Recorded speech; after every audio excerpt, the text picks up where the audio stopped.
Bonjour et bienvenue sur la chaîne d'Ygrid.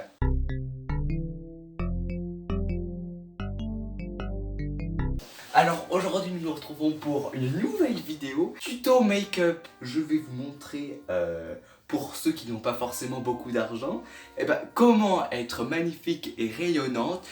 Donc déjà je vais me enlever cette petite veste sympathique. Produit très important pour séduire, pour être swag.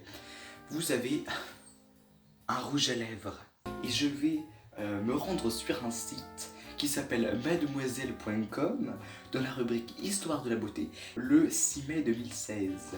Alors je vais vous lire. Dans l'Antiquité, on utilisait un mélange d'algues, d'iode et de brome pour teindre ses lèvres, ce qui donnait une jolie couleur entre le bordeaux et le pourpre. Ah, on voit le rapprochement de la couleur. Et oui, le bordeaux, le rouge bordeaux, c'est pour ça qu'on dit rouge à lèvres. Mais surtout de nombreuses maladies.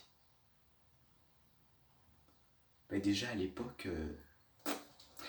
Enfin bon, ce n'est pas grave. C'était notre petit côté point culture. Évidemment, alors j'ai pris la couleur violet car j'ai un teint plutôt bronzé clair. Donc le violet va faire ressortir mon teint. Alors vous ouvrez votre petite bouche en cul de pull et vous appliquez sur la lèvre inférieure. Même étape sur la lèvre supérieure. On va venir estomper avec les deux lèvres. Vous allez refermer vos lèvres et enlever le surplus avec du papier toilette. Et voilà, vous avez une bouche très sensuelle. Et maintenant, nous allons parler d'un accessoire fondamental dans l'univers de la beauté, le mascara. Il a été fabriqué en avril.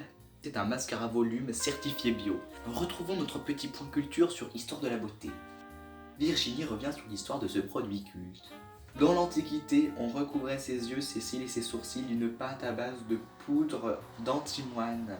Vous prenez la petite brosse. Alors vous fermez le cil d'un côté.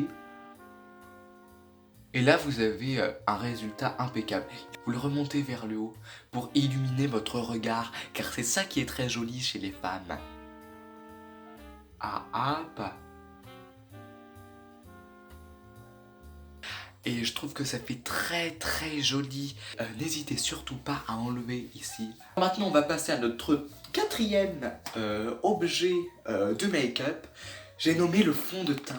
Dernier article de notre histoire de la beauté. Sa composition à base de plomb pouvait entraîner de graves problèmes de peau et même la mort.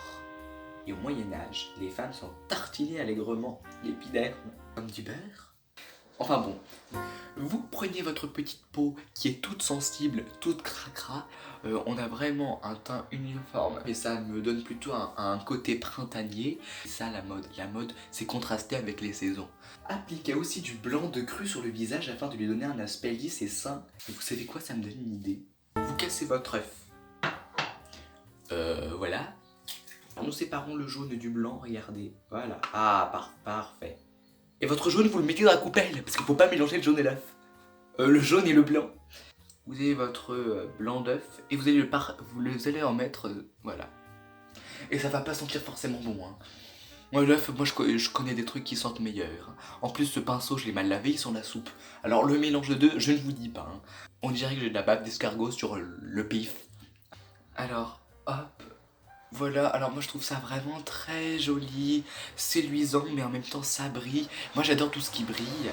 Alors si ça ne vous plaît pas, vous pouvez toujours estomper, étaler la pâte. Alors vous me direz en commentaire si vous avez aimé ou pas. Moi je trouve ça très joli, je vous le conseille, hein, plutôt que d'aller chez le coiffeur pour tenter quelque chose de joli.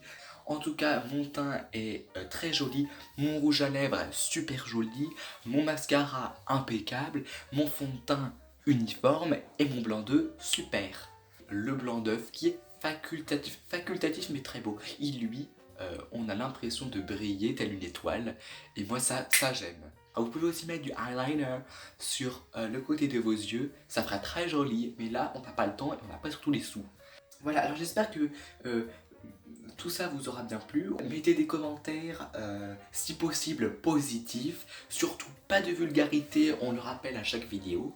Et puis, je vous dis au revoir et à bientôt pour une prochaine vidéo.